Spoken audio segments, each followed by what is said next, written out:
வணக்கம் தோழர்களே. ஈரோடு கிழக்கு தொகுதியில பிரச்சாரத்துக்கு போன சீமானுக்கு சிறப்பான சம்பவம் நடந்திருக்கு. சும்மா கதற விட்டு தெறிக்க விட்டு பதற விட்டு இருக்காங்க நம்ம மக்கள். அடிச்சு ஓட விட்டு இருக்காங்க. சுருக்கமா சொல்றதா இருந்தா, பெரியாரை தொட்டு பெரியாரை பேசி பெரியாரை இழிவு செய்துட்டு நான் எங்க ஓடாலும் நான் கெத்தா பேசுவேன், நான் சொற்றைய ஒடிச்சிருவேன் அப்படின்னு மக்கள் காட்டி இருக்கிறாங்க. கடந்த 2 நாளாவே பயங்கர பரபரப்பா இருக்குங்க. சீமான் மீது தாக்குதல் நடத்த ஒரு கூட்டம் தயாரா இருக்கு.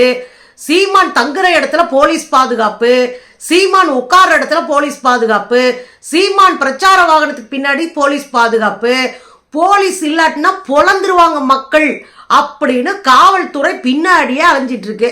அதெல்லாம் தாண்டி தான் நம்ம ஆட்கள் சம்பவம் செஞ்சுட்டு இருக்கிறாங்க.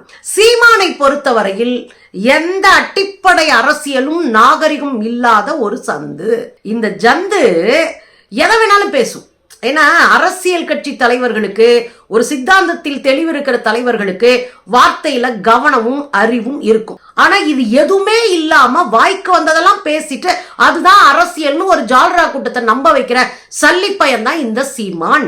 நேத்து நடந்த சம்பவம் இருக்கு இல்லையா, ஒரு பெண் பத்திரிகையாளர் கோயம்புத்தூர்ல அவர்கிட்ட போய் பேட்டி எடுக்கும் போது குண்டக்கம் மண்டக்கா பேசி தேமகனின்னு சொல்லி பரபரப்பை ஏற்படுத்தினார் இல்லையா, அந்த பரபரப்பிற்கு தமிழ்நாடு முழுவதும் இருக்கிற பத்திரிகையாளர் மன்றம் கடுமையான கண்டனத்தை தெரிவிச்சிருக்கு. ஒரு பெண் பத்திரிகையாளரை நீங்க வச்சுக்கிட்டு என்ன வேணாலும் பேசுவீங்களா அப்படின்னு கேட்டிருக்கு. நான் சொல்றேன், பெண்ணா ஆணோ பத்திரிகையாளர்கள் கேள்வி கேட்டாங்கன்னா உனக்கு கேள்விக்கு பதில் தெரிஞ்சா அதுல உண்மை இருக்கு நம்புனேனா நீ பதில் சொல், இல்லையா கடந்து போ. 2 கட்டானா பிரபாகரனுடைய அண்ணன் மகனை பார்த்து தேமகனே அப்படின்னு நீ சொல்றன்னா எவ்வளவு துணிச்சலும் எவ்வளவு தைரியமும் உனக்கு இருக்கணும். யார் வந்து கேப்பா என்ன பண்ணிருவ என்கிற திமிர்த்தனமும் தடித்தனமும் தானே இந்த பேச வைக்குது. கொழுப்பு தானே இதை பேச வைக்குது.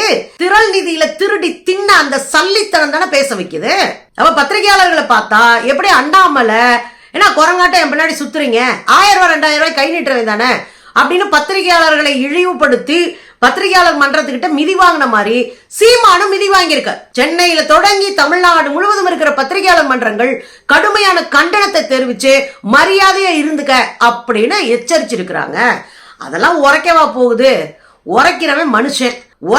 உரைக்கலன்னா அது மாடு கூட நிகர் கிடையாது. அதுகிட்ட போய் நம்ம பேசிட்டு இது ஒரு பக்கம் நடந்திருக்கு. நேத்து ஒரு ஆர்ப்பாட்டத்தை முடிச்சுட்டு தேமுதிகவினுடைய பொதுச் செயலாளர் இருக்கக்கூடிய பிரேமலதா அவங்க ஒரு பிரஸ் மீட் வைக்கிறாங்க. அந்த பிரஸ் மீட்ல நீங்க அண்ணன் சீமான் இப்படி பேசுறாங்களே அதெல்லாம் கருத்துல எடுத்துக்கிறாதீங்க. அவர் திடீர்னு அம்பியா இருப்பாரு, திடீர்னு அந்நியனா மாறிடுவாரு, அவர் நேரத்துக்கு ஒரு மாற்றம் மாறுவாரு, அதெல்லாம் கணக்கில் எடுத்துக்கலாமா, ஓரமா வைங்க அப்படின்னு அந்த அம்மா ஒரு லெப்ட்ல அடிச்சிருக்கிறாங்க. பொதுவாகவே அந்த அம்மா இதெல்லாம் செஞ்சாங்கன்னா கண்டுக்காம போவாங்க, இல்லைன்னா ஆமாசாமி போட்டு போயிடும்.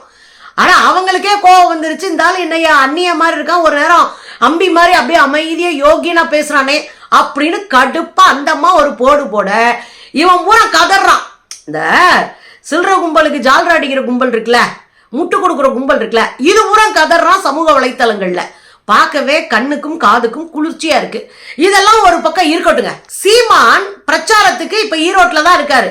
நேத்து இன்னைக்கு ஈரோட்ல தான் பிரச்சாரம் பண்ணிட்டு இருக்காரு. பிரச்சாரத்துக்கு போன சீமானே அங்க போய் நின்னு எங்களுக்கு கிடைக்கிற வெற்றி தமிழகத்தினுடைய வரலாற்றை மாற்றியமைக்கும். இதை விட கேடுகட்டத்தனம் உலகத்திலே இருக்காது. வரலாற்றை மாற்றியமைக்கிற வெற்றி எப்படி உங்களுக்கு சாத்தியமாகும்? இன்னொரு கேள்வி இருக்கு, அந்த அளவுக்கு நீ யாரு? தமிழ்நாட்டுக்கு என்ன பண்ணிருக்க? உங்க சித்தாந்தம் என்ன? உங்கள் செயல் திட்டம் என்ன? தமிழர்களுக்காக இதுவரை நீங்க என்ன பண்ணிருக்கீங்க? தமிழ் தலைவர்களுக்கு என்ன பண்ணிருக்கீங்க? போட்டோவை வச்சு பிறந்த நாளைக்கும் நினைவு நாளைக்கும் வீர வணக்கம் செலுத்தினது தவிர என்ன பண்ணிருக்க? அறிக்கை விட்டதை தவிர உன் ஆர்ப்பாட்டமும் போராட்டமும் என்ன? சரி, ஆர்ப்பாட்டமும் போராட்டமும் நடத்தி நீங்கள் எதை சாதித்தீர்கள்? ஒரு கல்குவாரியை எடுத்து நீங்க ஆர்ப்பாட்டம் பண்ணா கல்குவாரி முதலாளிகிட்ட இருந்து பெட்டி வந்துருது. ஒரு மணல் கொள்ளையை எடுத்து நீங்க ஆர்ப்பாட்டம் பண்ணீங்கன்னா மணல் குவாரி கொள்ளையர்களிடமிருந்து உங்களுக்கு பெட்டி வந்தது. அதுக்கப்புறம் அது பேசவே மாட்டேங்க. இப்போ அதானி நிறுவனத்துக்கிட்ட இருந்து பெட்டி வந்துருச்சு. அதானி துறைமுகத்தினுடைய எக்ஸ்டென்ஷனுக்கு எதிராக வந்து நாம 3 வருஷமா போராடிட்டு இருக்கோம். இந்த பீஸ் முந்தா நாள் போய் உட்காந்துக்கிட்டு போராடுவோம் பெட்டி கொடுத்துட்டே வந்துருச்சு வீட்டுக்கு. இப்படித்தான் இந்த ஆளுடைய அரசியல். பிரபாகரன் அவர்களை வைத்து ஈழ அரசியல் பேசி கிட்டத்தட்ட 15 வருஷமா கஞ்சி குடிச்சிட்டு இருக்கு இந்த பீஸ். 15 வருஷமா கஞ்சி குடிச்சிட்டு இருந்தவன் பிரபாகரனுடைய சொந்த அண்ணன் மகன் உண்மையை போட்டு உரைச்சான தேமகனேன்னு கேட்கிறான். இதுதான் இந்த ஆளுடைய லட்சணம், இதுதான் இந்த ஆளுடைய அடிப்படை அறிவு, இதுதான் இந்த ஆளுடைய குறைந்தபட்சமான அரசியல். இதை வச்சுக்கிட்டு இதுக்கு ஓட்டு போட்டு ஜெயிக்க வச்சிடணுமா, வரலாற்றை மாத்திருமா, கிழிச்சு தள்ளிரும். வரலாற்றை மாற்றுறதுன்னு என்ன தெரியுமா? 22 வருஷம் போராட்டங்க, நீதி போராட்டம், நீதிமன்றங்கள்ல போராட்டம்.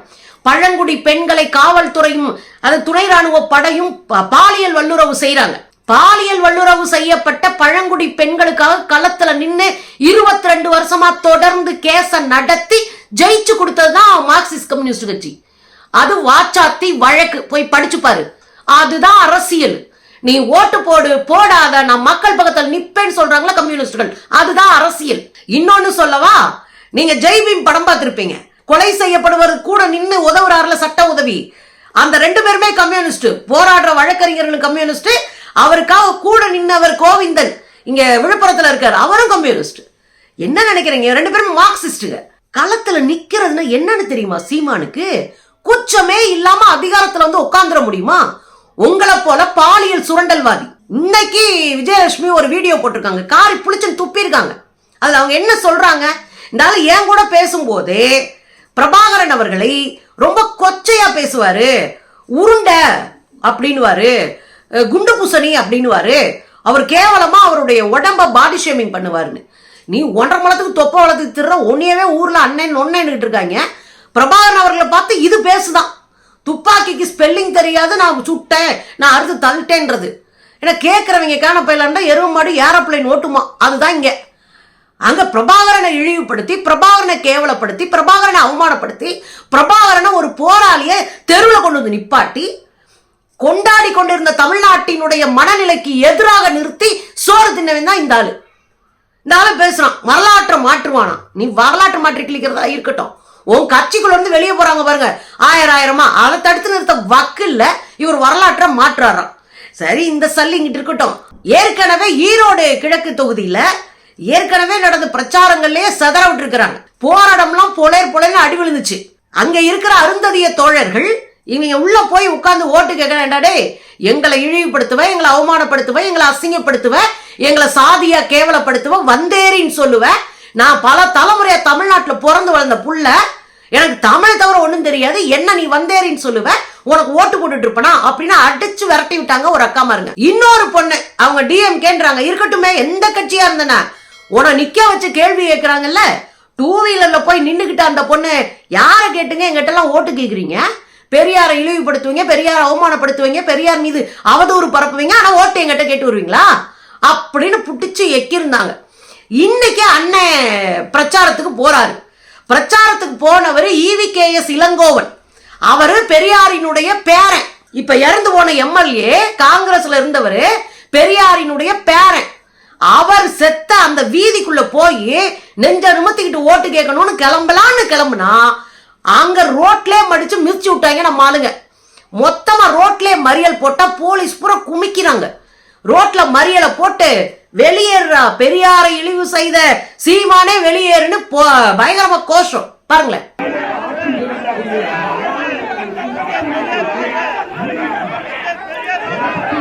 போட்டு அங்க உட்காந்து ரோட்ல உட்காந்து பயங்கரமா தர்ணா பண்ணி பயங்கரமா அலப்பறையை கூட்டாங்க மக்கள். இதுல அந்த ஆளு ஒளறி தவிக்கிற ஓரமா நின்னு ஏற்கனவே பெரியார் மேல கைய வச்சுட்டு ஈரோட்டுக்கு வராதுன்னு மிதிச்சிருக்காங்க. அப்புறம் ஈரோட்டு பெரியாரின் மேல கைய வச்சுட்டு நீ எங்க தெருவுக்கே வர்றியான்னு மிதிச்சிருக்காங்க. இதுல இன்னொரு விஷயம் கூடுதலா என்ன அப்படின்னா, RSS கைகூலியா நீ ஏன் பெரியார பேசின? RSS கிட்ட காசு வாங்கி தின்றுக்க.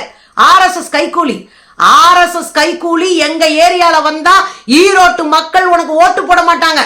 அது மட்டும் இல்ல, தமிழ்நாட்டுல எங்கேயுமே உனக்கு ஓட்டு கிடைக்காது, ஞாபகம் வச்சுட்டு அப்படின்னு கடுமையா பேசுறாரு பாருங்களேன். தந்தை பெரியார் தான் தமிழ்நாட்டின் சுயமரியாதை. அவரை பற்றி இங்க வந்து பேசிட்டு இன்னைக்கு அவரை பத்தி ஓட்டு கேட்டு ஈரோடு கிழக்கு மக்களுக்கு வரான். இந்த கிழக்கு தொகுதி மக்கள் சீமான் கட்சிக்கு வாக்களிக்க கூடாது. பாத்தீங்கல்ல, போற இடமெல்லாம் பொங்கச்சோறு, போற இடமெல்லாம் சம்பவம்.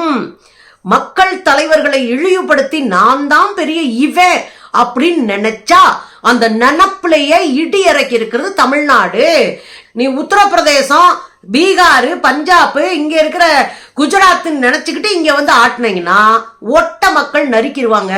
அதுதான் ஈரோட்ல சீமான் விரட்டி அடிக்கப்பட்டிருக்கிறார்.